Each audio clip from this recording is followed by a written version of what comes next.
You're the interim director, right? Yeah.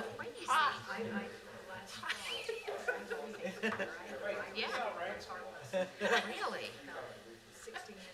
It's like, no, you get it there. Over here. Even better. Here's the middle. It's here to hang out with us. Be happy.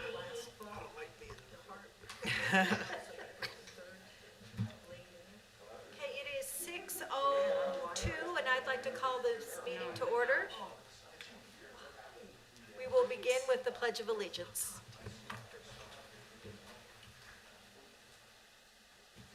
I pledge allegiance to the flag of the United States of America and to the republic for which it stands, one nation, under God, indivisible, with liberty and justice for all. Can we go ahead and get a roll call, please? Absolutely. You're the chair, correct, Candy? Yes. Okay, Chair Tippett. Here. Yay. Planning Commission member. I am not good at this. Smallwood. Here. Costello. Here. And Anderson. Here. Okay. Guess we're missing 3. I'm gonna text Dustin and see where he is. Okay. Our first item of business is the review of minutes of the July 14th meeting. Did everyone get a chance to review those? Yes. Are there any changes, Nope. questions? Couldn't see any. Mm-mm. Okay, then we can go ahead and have a vote on those. I'll make a motion to pass the minutes of July the 14th, 2021. Second? It's been moved and seconded. All in favor? Aye. Those are approved. Okay, that puts us at our public hearing, matter number 2, which is the Brown Apartments at 8283 South Main Street. It's a conditional use permit for monument sign. Blake Anderson is the applicant. Midvale EAZ Business LLC is the owner. Jason Binks is the staff member who will present to us. Hello, Commission. Jason, this is for, like you said, a monument sign down on Main Street. And in this zone, they require conditional use for this monument sign application. So in light blue is the kind of very irregularly shaped lot where there is completed construction for a roughly 40-unit apartment complex, the Brown apartment complex. And in the RM25 zone, they're allowed to have a monument sign, which is one of those kind of directional signs that says what it is and who the company is. And so here on the western side on Main Street, this is basically the entire brief here, these two pictures. So on the right side, if you can see in red, I kind of wanted to show you the whole piece. So it's hard for deliveries, guests, people that need to get to the apartments to know that down that long drive is the apartments because it's a little bit over the hill. So what they're asking for is a monument sign right here. Last month, the owners, Blake Anderson is the applicant, and he was an applicant also for a variance. This is a very tight area, and they couldn't get a monument sign in there. Well, they need a monument sign for the folks to see that place, so they requested a variance. They went through the process. They went to a hearing officer, and they were granted that variance. So it is able to go in this red area right next to the sidewalk. So on the left is the sign itself. That's actually a triangular sign, so there's 3 sides. It meets sign surface area requirements. It meets the height requirement, the pedestal requirement, and the variance allows it to be placed where they're proposing. So pretty straightforward.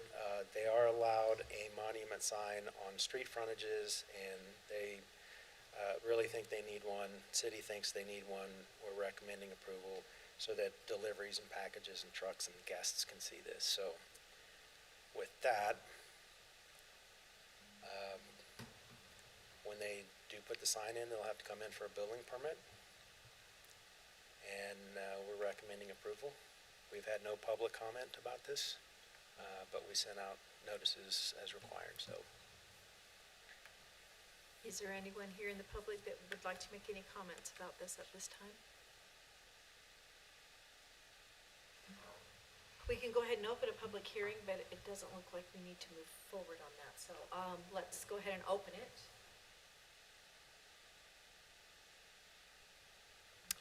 I move that we close the public hearing portion of this item. I second it. It's been moved and seconded. Commissioners, do you have any comments that you need to or want to make on this matter? No, I think for me, it was pretty straightforward. Yeah, pretty straightforward. Yeah. So I'll just go ahead or actually, do we need attorneys on? Yeah, let's hear from our attorney just for a second, see if he's had anything to add. Thank you, Chair. This is an administrative action, as you're well aware, so long as the applicant meets all the requirements as set forth in our statute, we are required to approve it. Okay, with that being said, go ahead and entertain a motion. Okay, I'll move that we approve the conditional use permit for a monument sign at 8283 South Main Street as presented in the staff report with the following condition. Should I read that then? The applicant will obtain a building permit for the monument sign as submitted as part of the application for this conditional use permit. I second that. Can we go ahead and take a vote, please? Yes. Chair, I don't get to you don't get to vote. So Yeah. sorry. It's Okay. okay, I don't get to Commissioner vote. Smallwood, Yes. Costello, Yes. and Anderson. Yes. Thank you. Okay, let's move on to item number 3. It is at Carroll Cove Subdivision, 90 East, 6790 South. It's a 2-lot preliminary subdivision plat and conditional use permit for a flag lot. Single-family 1 with a duplex overlay zone. Brad Wagner is the applicant owner. Jason Binks is the senior planner who will present.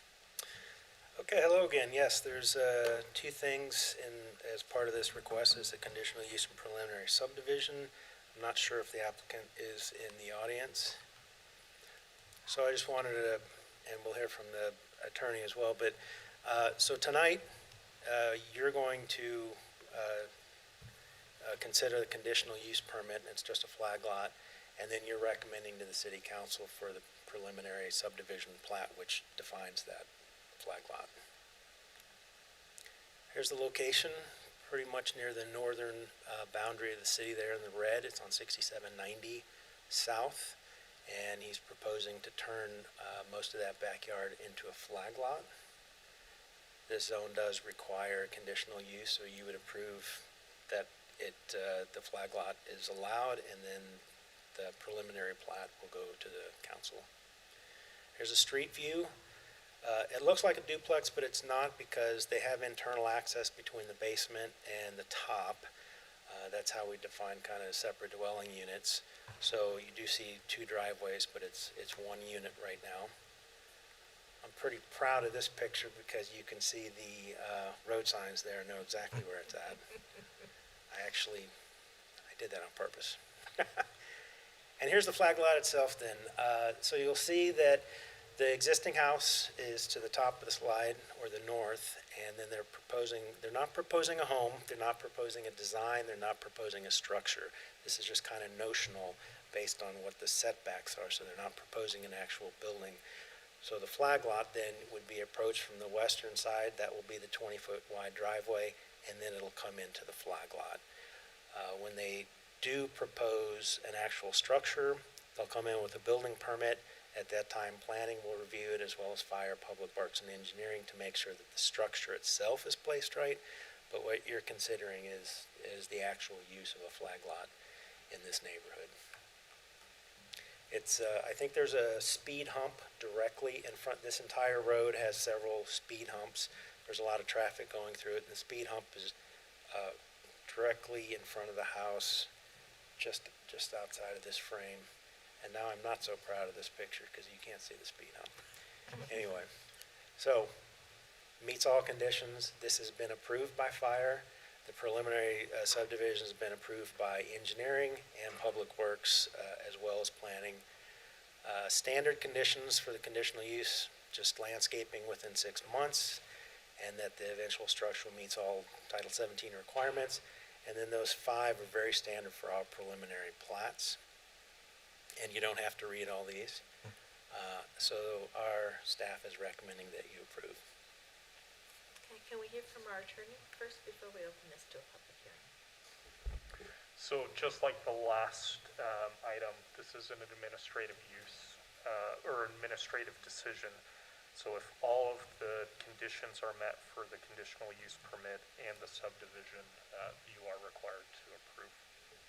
Is the applicant present? Do you have anything you'd like to add to the presentation? Okay, then let's go ahead and open up this to a public hearing. Is there anyone that would like to make a comment?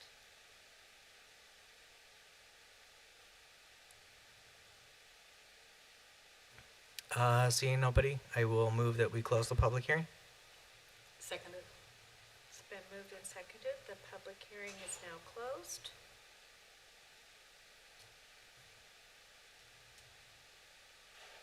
It's disappeared.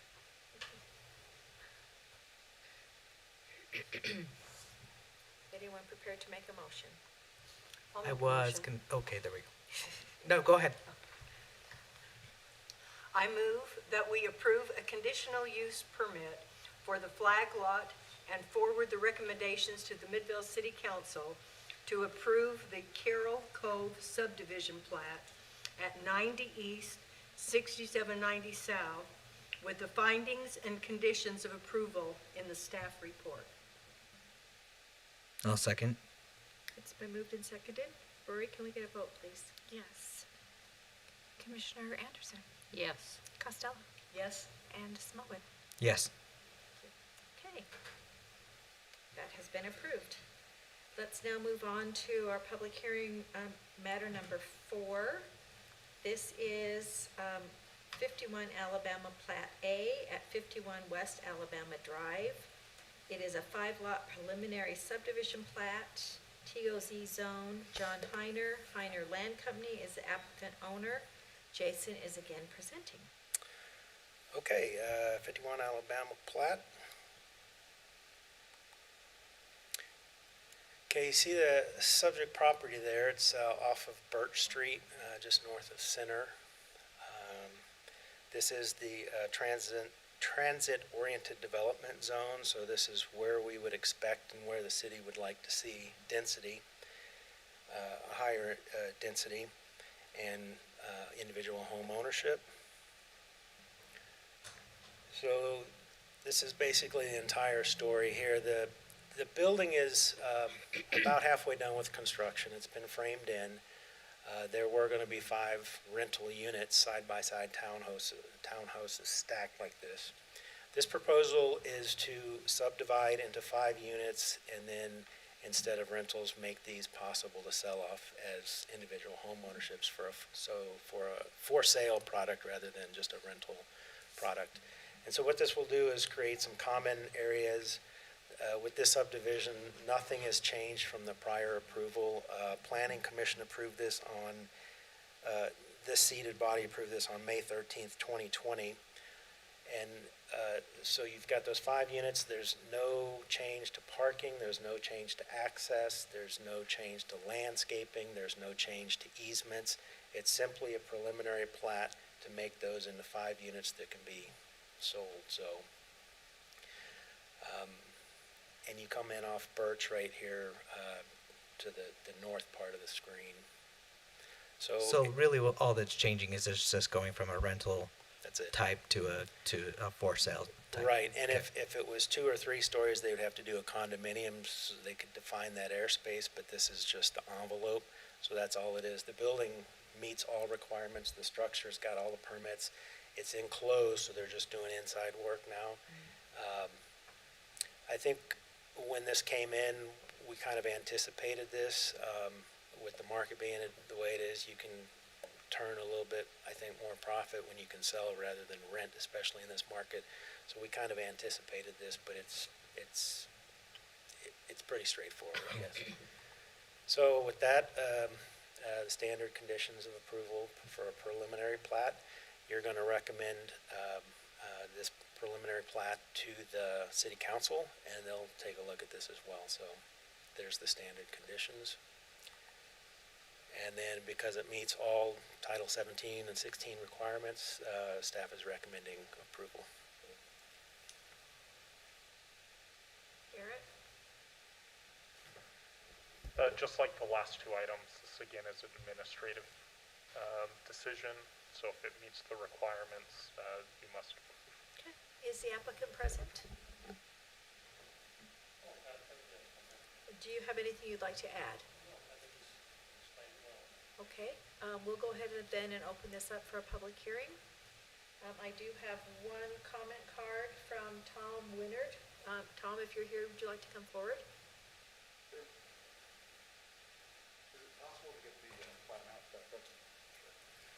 And before you start, just state your name. Thomas Winan, Pardon? W-I-N-A-N-D. Yeah. I am a business owner at 7704 South Maple, which is kind of catty corner to it.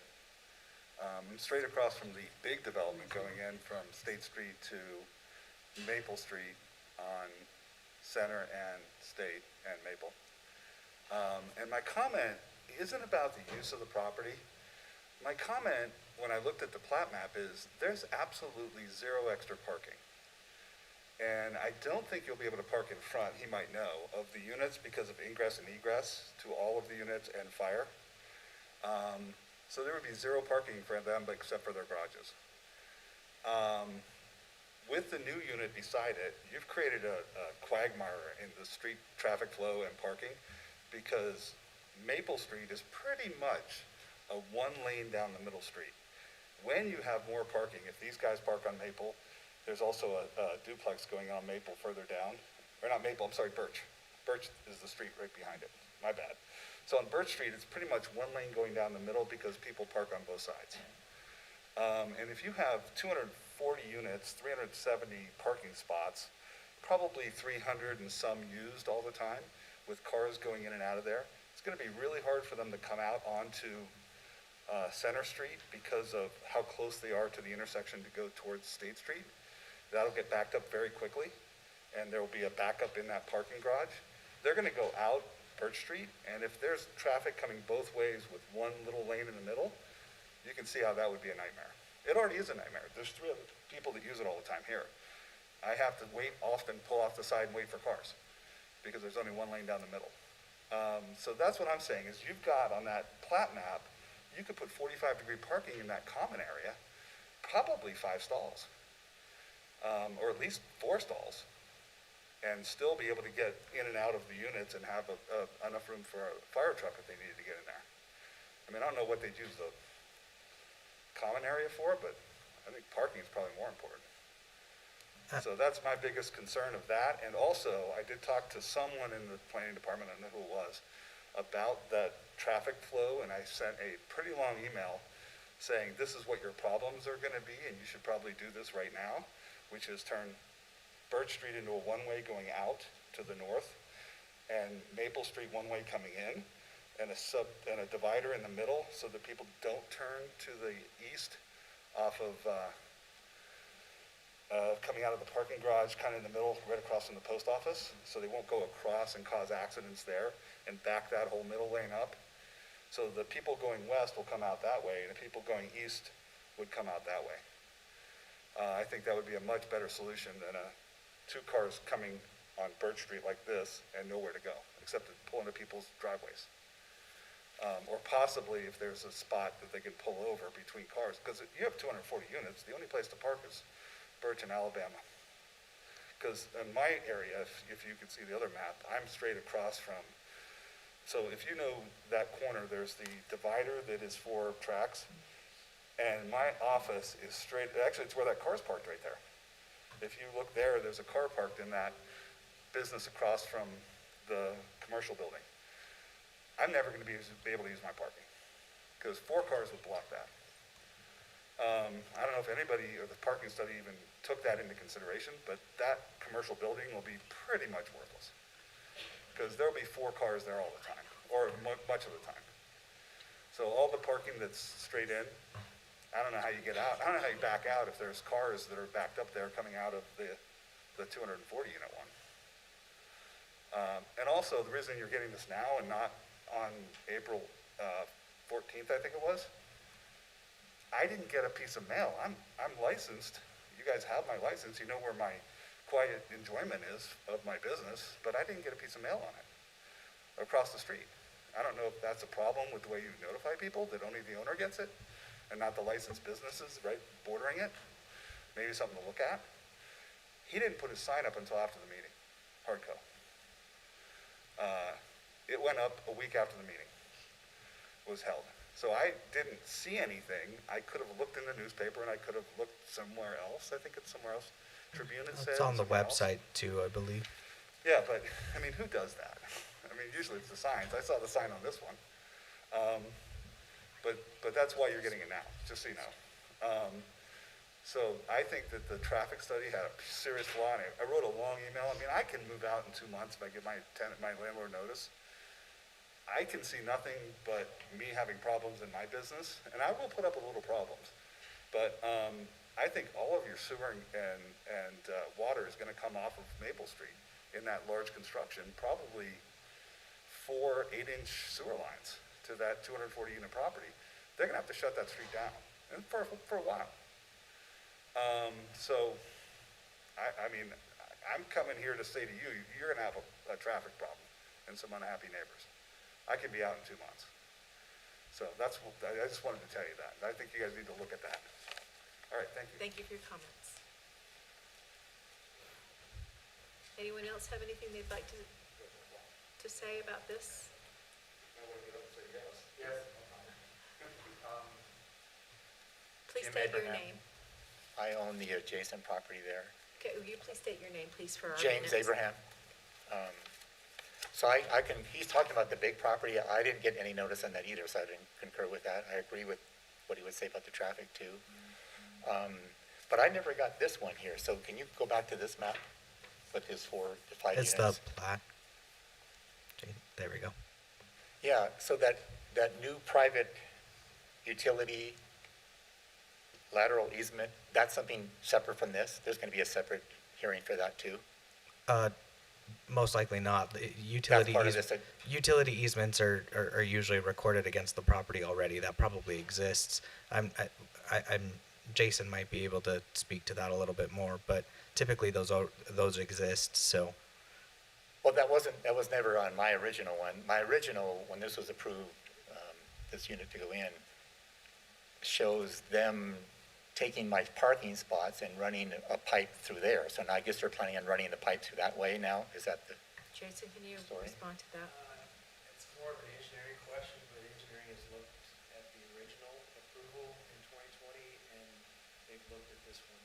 So I think for the city, the engineering is correct. I don't know if it addresses his issues, but. no, I mean, if that's the case, they already put in the new curb, so that means they're not gonna take my parking. That was the original plan. They were supposed to stripe out 3 of my parking spots.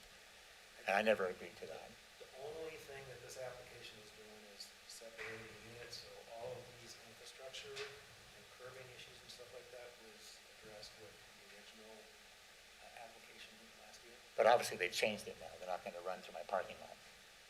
But- I could ask engineering. Okay, because I haven't seen this plan yet. So I never had a chance to, well, I was at the original meeting when they approved the development, but I never agreed to all this stuff with striping off my parking spots and letting them dig through my property to run pipe to Birch Street there, which property is yours? next door to the west. Okay. Yeah, I mean, so that new lateral would probably have been worked out with the property owner to the north. Yeah, So and I guess I don't and know- that wouldn't require Yeah, so public. that's that- better for me. And the I- fact you put sure. the handicap strips in there means my parking should be safe. Again, I don't know. I had to start a lawsuit with this guy to get it stopped. This, I got this later, this happened before me, but this was real complex in here, and there's an easement right here, this right of way, there's an easement, and working within that easement, I think the city could do everything that was. Okay. I can respond to that. Oh, I gotta look, yield? If you don't mind, we'll go Well, ahead and of listen. course, Well, that's gonna affect my parking. People park there, the neighbors park there sometimes anyway, but with 5 new units, they're gonna be using my parking spot. So I don't really know what the plan is to get out of the driveway, if they can only go one direction, because they're gonna go both ways probably. Depends what happens with the big development, whether they're gonna close off or make it a one-way street, I guess. we can hear So I from would like to the, be considered when that happens, which way the one way's gonna go. That would affect my access to eventually, for my patients, customers. Yeah, I don't think any one-ways are being proposed.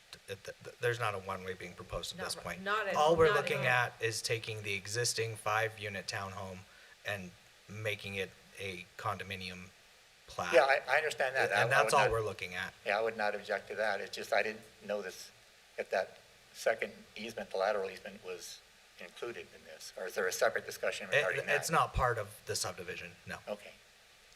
Okay, I yield. would you like to come forward, please? Thank you.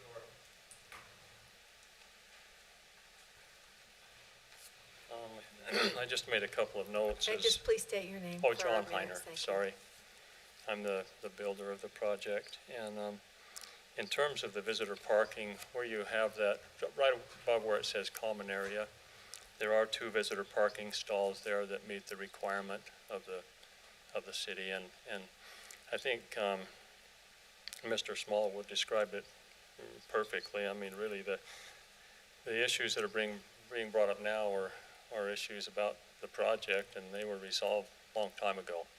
So really, this discussion is just whether is to go ahead and put it together in such a way that they can be sold as individual units. But I would like to respond to the other 2 issues that James brought up.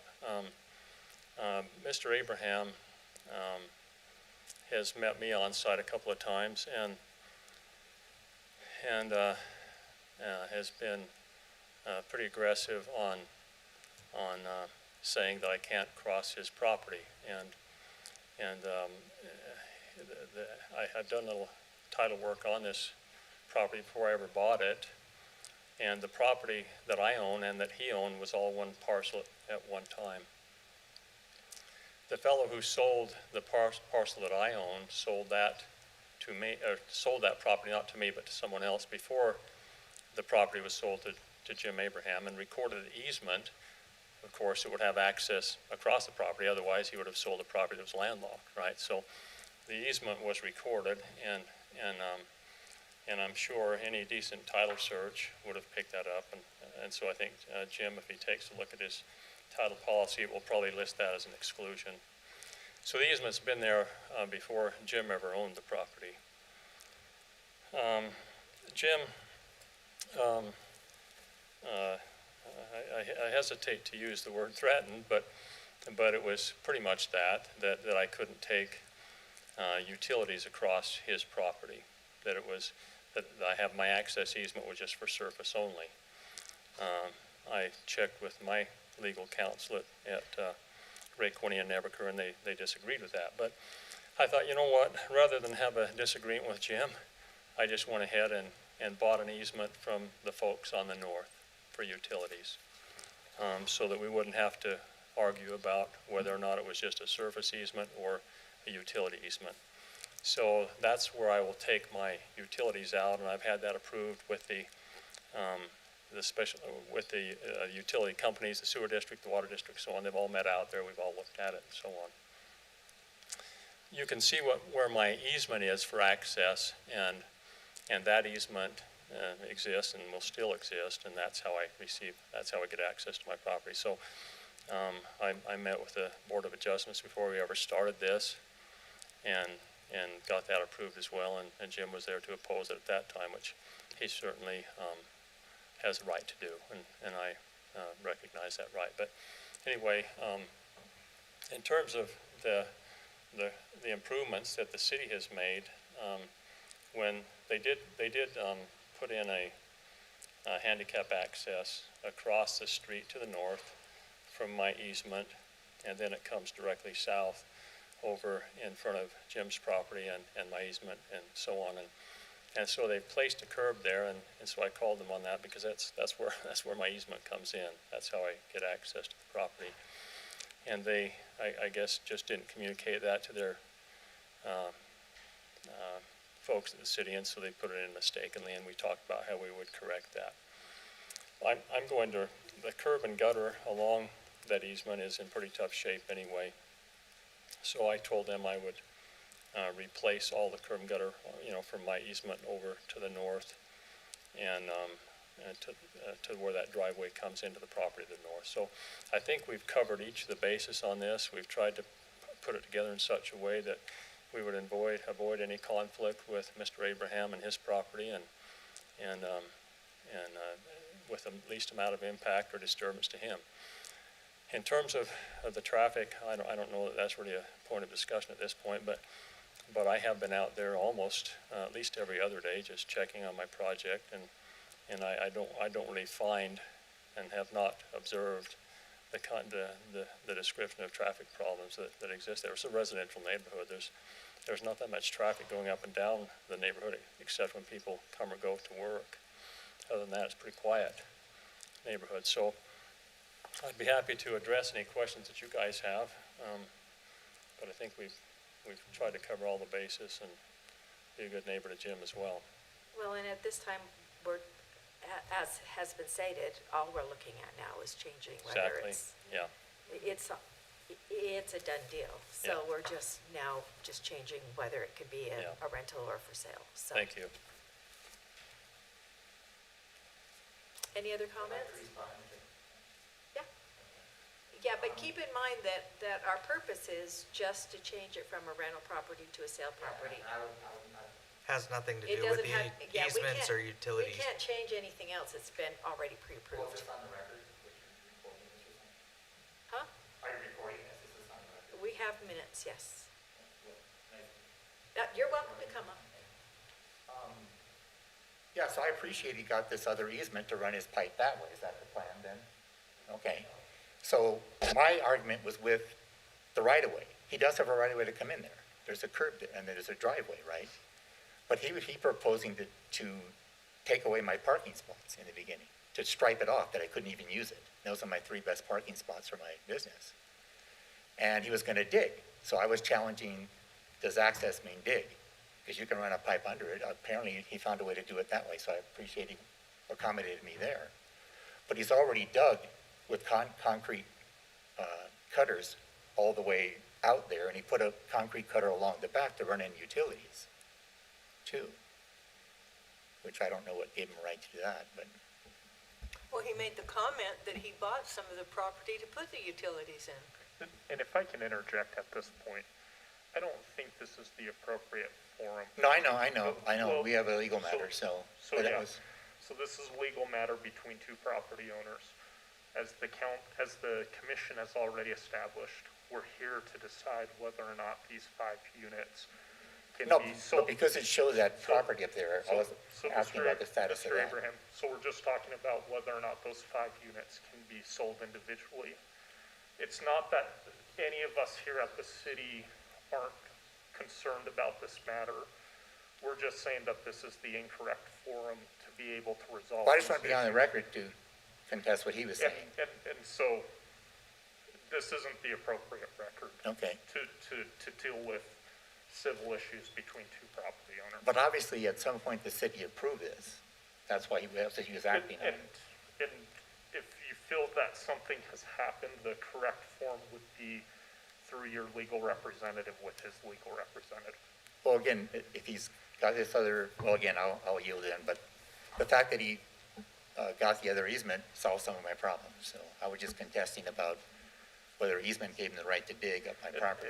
And we're not Okay. the ones to determine whether or not what his easement allows him to do or not to do. Okay. Yeah, we have a separate legal issue. Any other public comments? I move we close the public hearing portion. I second it. It's been moved and seconded. Public hearing is now closed. Commissioners, do you have any questions or comments? I think this is great. I mean, a lot of the other commissioners have expressed the want for more for sale properties in the city. So I think converting something from a rental to for sale is great. I think that's it's a great move. I agree with that. So I'm 100% for this. I think that's great. When I saw this in the packet, I was pretty excited. So I totally agree. Yep. Let's have a motion. Just wanted to maybe address a couple of the questions. So we notify as required by state law, so we do it on Utah Public Notice, our website, Salt Lake Tribune, and mailers, and then a sign on the property.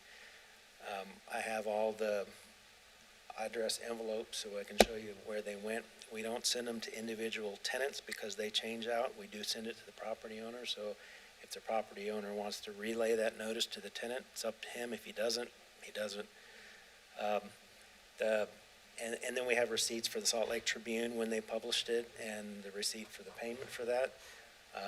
And then the actual small signs that we put in the yard, the weather sometimes blows those away, sometimes they fall down, and our code enforcement officer will stand it back up. But I placed the notice for those signs. I'm pretty good about keeping track of that stuff, so it could be that it flew out, ended up somewhere, and the code enforcement officer changed it. And I don't know, it may be old-fashioned to get notice through the website rather than the mail, but we have a lot of people who actually do comment on the notice on the website, so I think our noticing is pretty adequate. The other thing, you heard mentioned that there's 248 units. That's merely a proposal for that entire area around Center Street. Hasn't even been approved for a rezone yet. We often have developers walk away from projects because of financing, because of the market cycle. So there is no 248 units that are causing traffic right now. It could be in the future. It could be changed. It could be modified. But the track station is right here, and I don't think there's a resident, and you all residents would say that traffic isn't getting worse every year. So it certainly does get worse at State and Center, or it seems bad. So nothing's proposed. There are not 248 units, but I just wanted to answer the mailing question and the traffic. Thank you. Is anyone prepared to make a motion? yes, if Jason will go one more slide forward. Thank you. I move that we forward a recommendation to the Midvale City Council to approve the 5-lot preliminary plat for the 51 Alabama Plat A subdivision at 51 Alabama Drive with the findings and conditions of approval presented in the staff report. I second it. Rory, can we please get a vote? Absolutely. Commissioner Costello, Yes? Anderson, Yes. and Smallwood. Yes. That has been moved and approved. Thank you. And we're very happy that these are going to be for sale units now. Thank you. Let's go on to item number 5. Jordan Heights at View 78 Phase 2, 743 West Bingham Junction Boulevard, preliminary subdivision plat at Jordan Bluffs Sub-Area 1 through 3 zone. Mark Garza at Homes Jordan Bluffs LLC is the applicant, Gardner Jordan Bluffs LLC is the owner, and Jason, you're up. Okay. Mark Garza is here, if there's any questions. Homes Jordan Bluffs LLC. We also noticed for this one, and we have received, I received a call, but often when people call, they just want an answer, and then I always say, if you'd like to make that comment or that remark part of the official record, go ahead and send me an email. 99% of the time, they just want an answer, and then they're good. So no official comment for this project. So Zach, I know you live down here, or closer than everybody else does to this unit. This is about a 14.2 unit. It's the Phase 2 portion of the Jordan Bluffs area. Can we please have the people in the audience quiet so we can have our presentation? Thank you. Oh, they can't close the door. We can't close the door. No, we can't. Oh, No, because because it'll, it's an open This one's meeting. open. Yeah, the door has to stay open, but we Yeah, just need sorry. the audience to be quiet, please. Thank you. I think it's in the hall. Okay, so this is phase two. There was three phases. So you see just to the north of the blue area was phase one. It was 17 units and each one of the, 17 lots. And each one of the lots has a condominium in different phases of construction. It's actually a really current picture from our mapping software. You actually see some of the condominiums that are being built just to the north of the blue area. They're continuing that. They're coming in with final plats that we have submitted to the council. In fact, the council last night, and they approved it. So this will also be 14 lots with the same kind of 10-unit condos. So you're going to see the same kind of thing, Zach, as you're seeing right now in these units. So let's take a look at the plat and how they're laying this out.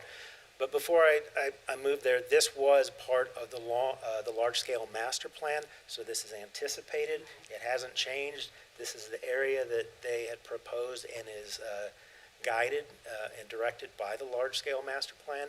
So they're just coming forward with this as, you know, their financing and their timing works. So this plat is so large that there's 2 pages.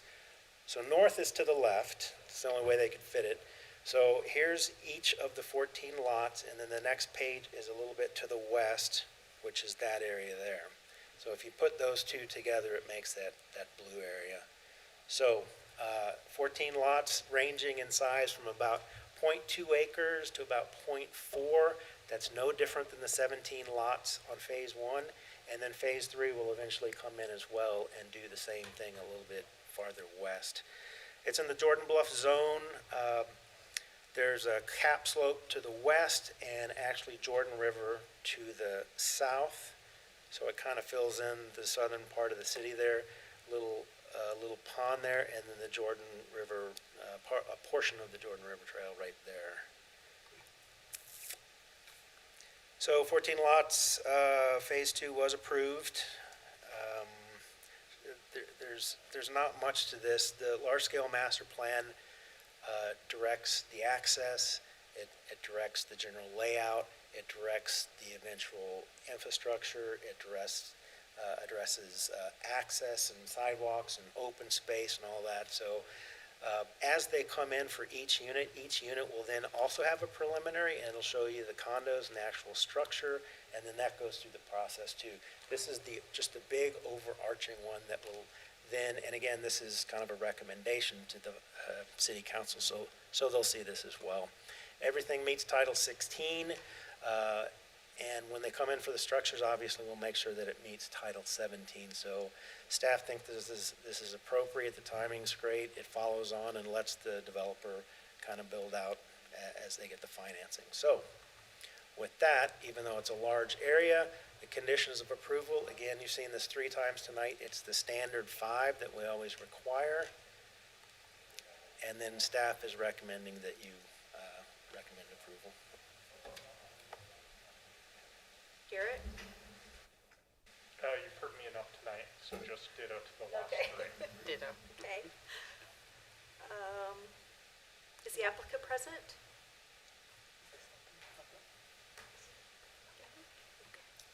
Mark Garza with Jordan Bluffs Homes. Nice to see you, Zach. Yeah, you too. Nice to see everybody. Can you go back to the plat? You mind if I use your pointer? Yep, left and right. So, just wanted to point out one thing that my son noticed. This actually, I think you called it out as 14 individual lots. It's actually 15. So, there should be a break right here. This is actually 2 units, 2 different buildings right there. And so I don't know if we could make that note. I mean, again, that would match the large scale master plan. And I don't know how that got left off, and I apologize that I didn't notice that sooner. But there should be, well, and maybe it's only because of the roads. Maybe there's not a lot line there. well, I think if I'm thinking of this right, wouldn't you come back for We will come back with individual. with our- individual ones that will Yes. be for Is per that building? maybe- so That might be the case. Okay. Yeah, I don't know with these lines here, they kind of break out the different buildings here, so I just got nervous that maybe this one should have had something, but, Maybe it's just a big lot. yeah, maybe it is, and when we, if we come back, we'll break that up. But I just wanted to make that clear, that there actually would be two other buildings in that location. So if that doesn't matter, then I have no further thing to add. Thank you. Actually, Use the map and count it, so if there's 15, there's 15. It would change public notice, but I think this is an adequate notice, 14, 15. If the public wanted to come for 14, they might for 15, so it's kind of up to you on whether or not, and legal might be able to help. I don't think it changes that much if it is 15 lots. So with the final, or with the next preliminary that we submit to the city council, we can add that and just make a note that that was just a clerical error or something like that. We can go ahead and open this up for public hearing. Are there any public comments?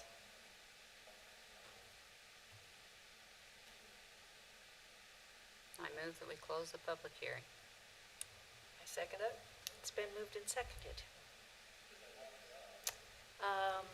Is anyone prepared to make a motion?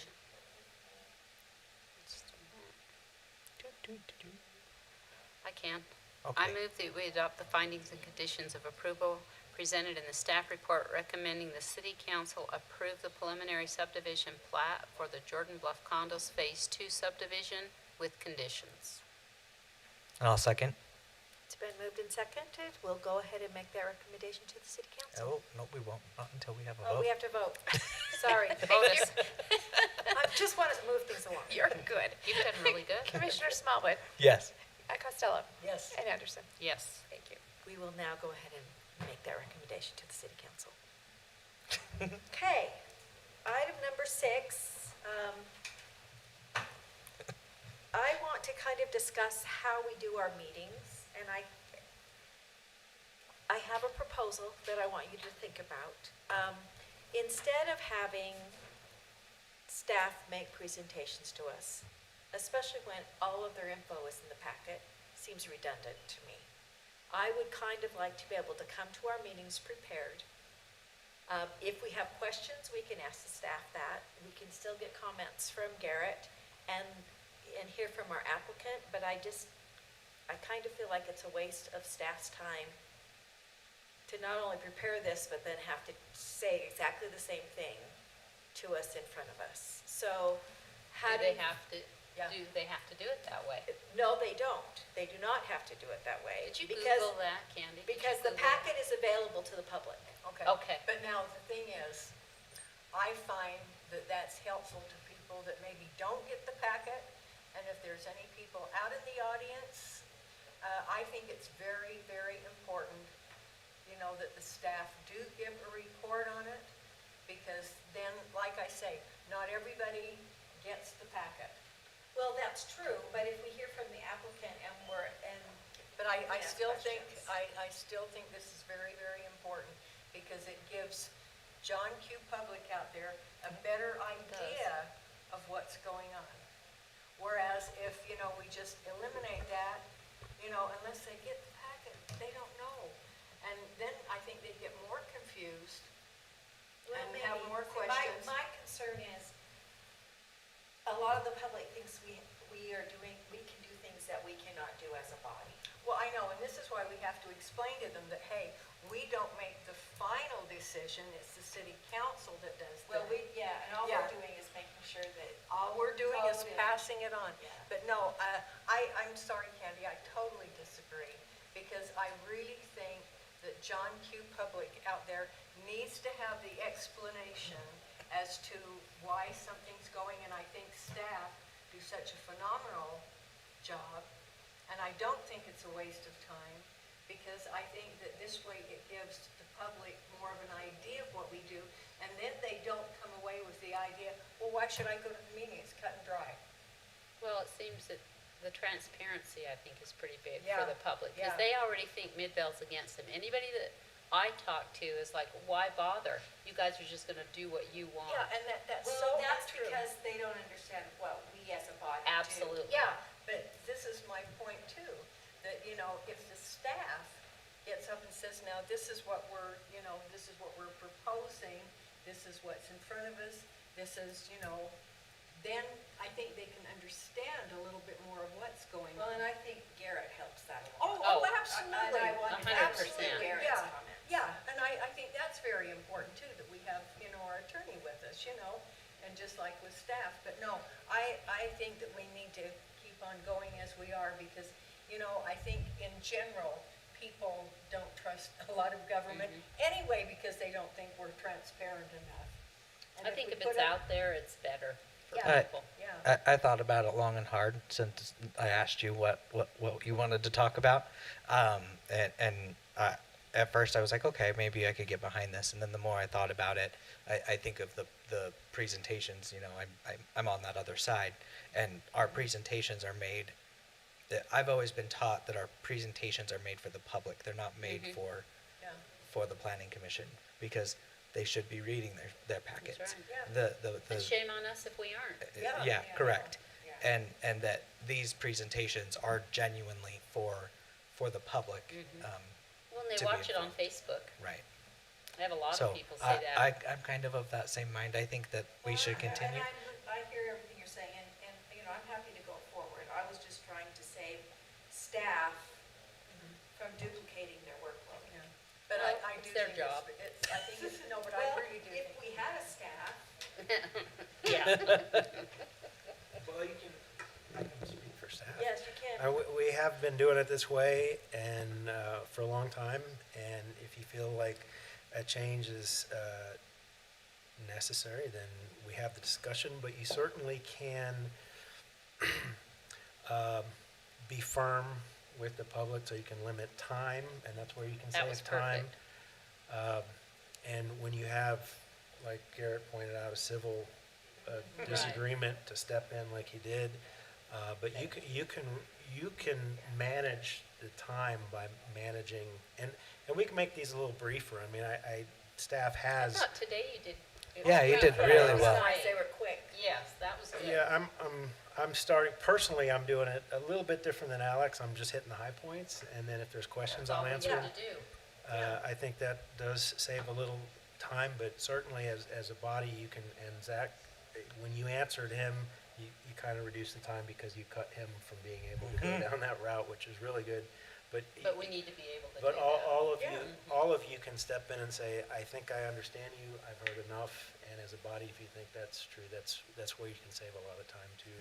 I know we've had some long ones that go to like 11 o'clock, so Yeah. I know other cities do get through their planning commissions rather quickly. So, yeah, it's up to you. Well, and I think if we Staff is say- responsive to planning commission. But you so. know, like you were saying that you do it different than Alex. Hey, every single person brings something That's new to good. the table, you know, and that's good. I think if we say, maybe the public hearing, be able to say, keep your comments brief, because we did that when we were We in did, Zooms. and yeah, And I so think maybe if we that's what we should do, continue that, is say, just, keep it brief and concise and to the Well, point. and I think too, when we have something that's very controversial and keeping it at 3 minutes, Yeah. you know, because every once in a while we get something that really is Oh, yeah. controversial and we have a packed audience. Yeah. Yes. Murray, we have a planning commissioner that's very adamant about that 3 minutes. She keeps a timer, and Oh, is that Awesome. right? Rings the she bell. just yells at them, and you're done, you're done, you're Outta done. So it's kind of crazy. Yeah, Zach knows because he's in the planning profession, but if you look at other cities, especially large cities that have a lot of population and a lot of controversial issues, they are like a school teacher. So they do kind of manhandle the public and say, look, we've heard enough, you have 60 seconds, we've given you 120, that's more than enough. And it's up to you to manage that, but it's your time, it is the public's time, so. well, we'll continue as we are. I definitely want you, Garrett, because I think it helps the public realize that we are not, Really in charge. we're not at all. I mean, we aren't. We are. We We're are just making passing sure on. that things are enforced. And That's that's right. our That's right. that's our only job. We're not setting It's any. not emotional, it's not, we like it or we don't like it, it's And that's hard sometimes when you've got the public. It is. Oh, yeah. That you feel bad Yeah. that this is happening in their neighborhood. I mean, you Oh, feel bad. I've got a few phone but- calls at home. Oh, yeah, so have I, but I don't. But I just say, you know, it's, Well, for a lot of things, you actually are the authoritative final body, like for that monument sign, that's not gonna go to city council. So you are making some final, yeah, but I mean, big things, we Right. are not. But even with that, all we're saying is, yes, it meets code, Yeah. and so And go we're ahead, good, yeah. I think Eric's sensitive to time too, so when he sees a civil matter going very long, I think he's willing to jump in too, so. I think we're good. All right. Okay, staff updates, do you have anything to tell us? Very busy, a lot of development. We're trying to, I think yesterday, they actually had the city council, they were thinking of postponing it, but they had it anyways just to get through some of the development. Development is really high, it probably is in Murray too. I think it's 20% higher than any planner can remember in this city. So we're trying to get through it, so if we have to have those extra second meetings, just to get the developers through and the projects through, we might do that, but I don't foresee one that having been said, I don't foresee one later in August. Okay. Yeah. Oh, so we don't have another Right. meeting? Oh. Right, so it's, so there's a lot coming in, they kind of come in waves, and despite that there's not much tonight and later August, there's plenty out there. So. Okay. Well, that said, I move that we adjourn at 6:57 PM.